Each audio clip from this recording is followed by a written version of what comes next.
Jom kita lihat ringkasan pantas mengenai Matlamat Pembangunan Mampan atau lebih dikenali sebagai SDGs. Apa benda sebenarnya SDGs ni? Bayangkan ia macam satu pelan tindakan global untuk semua orang di planet ini. Ada 17 matlamat kesemuanya yang ditetapkan oleh Pertubuhan Bangsa-Bangsa Bersatu dengan sasaran untuk kita capai menjelang tahun 2030. Okey, untuk faham intipatinya, ada 3 perkara utama yang kita perlu tahu. Pertama sekali, apa yang buat SDGs ni begitu istimewa? Sebabnya, ia melihat dunia secara menyeluruh.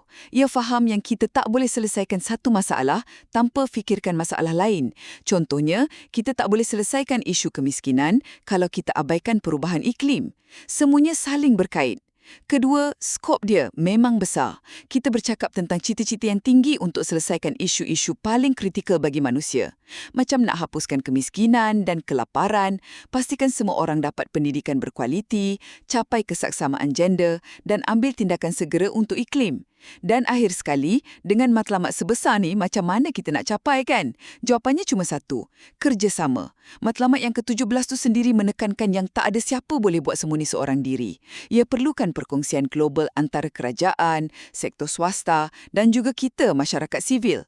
Jadi secara ringkasnya, SDGs ni adalah pelan tindakan kita bersama untuk sebuah planet yang lebih adil, selamat dan makmur untuk semua.